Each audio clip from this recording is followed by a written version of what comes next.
Praise the lord. ఈరోజు దేవుని వాగ్దానము, నేను లోకమునకు వెలుగును, నన్ను వెంబడించువాడు చీకటిలో నడవక జీవపు వెలుగు కలిగి ఉండునని వారితో చెప్పెను. యోహాను సువార్త 8వ అధ్యాయము 12వ వచనము. సహోదరి సహోదరులారా, యేసయ్య శాస్త్రులతో పరిసయ్యులతో ఈ మాట చెప్తున్నాడు. శాస్త్రులు పరిసయ్యులు వ్యభిచారమందు పట్టబడిన ఒక స్త్రీని తోడుకొని వచ్చి ఆమెను మధ్య నిలవబెట్టి, బోధకుడా, ఈ స్త్రీ వ్యభిచారము చేయిచుండగా పట్టబడెను. అట్టి వారిని రాళ్లు రువి చంపవలనని ధర్మశాస్త్రంలో మోషే మనకు ఆజ్ఞాపించెను గదా, అయినను నీవేమి చెప్పుచున్నావని ఆయనను అడిగిరి. ఆయన మీద నేరము మోపవలనని ఆయనను శోధించుచు ఈలాగున అడిగిరి. అయితే యేసు వంగి నేల మీద వ్రేలితో ఏమో వ్రాయిచుండెను.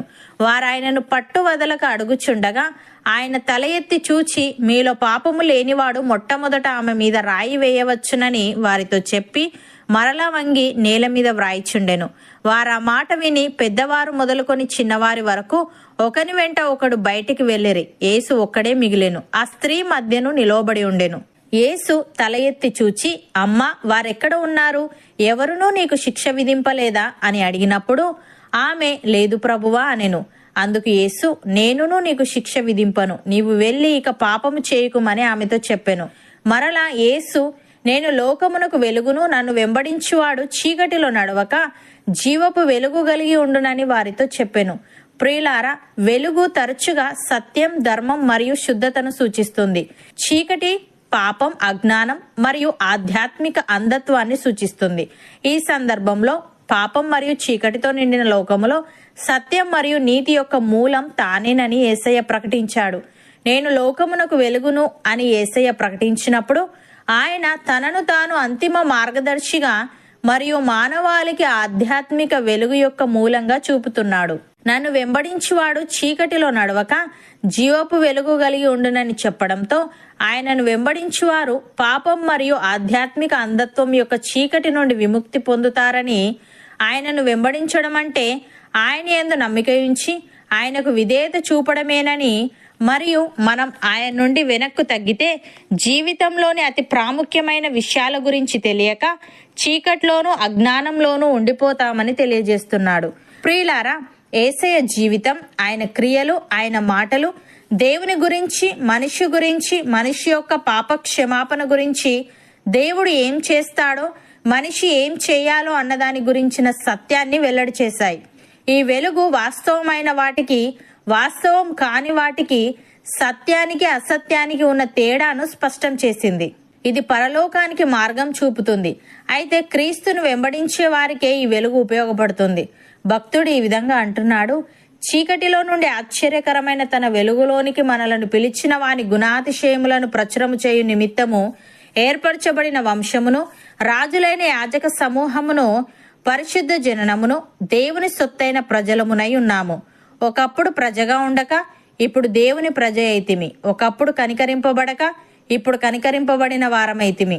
ప్రియులారా, మనము పరదేశులమును, యాత్రికులమునై ఉన్నాము గనుక ఆత్మకు విరోధముగా పోరాడు శరీరాశలను విసర్జించి, అన్యజనులు మనలను ఏ విషయంలో దుర్మార్గులను దూషింతురో ఆ విషయంలో వారు మన సత్క్రియలను చూచి వాటిని బట్టి దర్శన దినమున దేవుని మహిమపరచునట్లు వారి మధ్యన మంచి ప్రవర్తన కలిగి ఉండవలసిన వారమై ఉన్నాము అని. సహోదరి సహోదరులారా, మీరు వెలిగింపబడిన మీదట శ్రమలతో కూడిన గొప్ప పోరాటము సహించిన పూర్వపు దినములు జ్ఞాపకము తెచ్చుకొనుడి.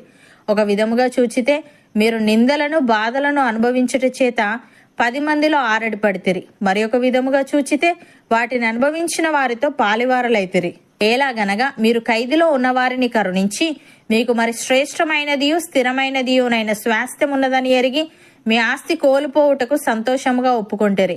కాబట్టి మీ ధైర్యమును విడిచిపెట్టకుడి, దానికి ప్రతిఫలముగా గొప్ప బహుమానము కలుగును. మీరు దేవుని చిత్తమును నెరవేర్చిన వారై వాగ్దానము పొందు నిమిత్తము మీకు ఓరిమి అవసరమై ఉన్నది. అవును అన్నవారు నాతో పాటు ప్రార్థనలో ఏకీభవించండి.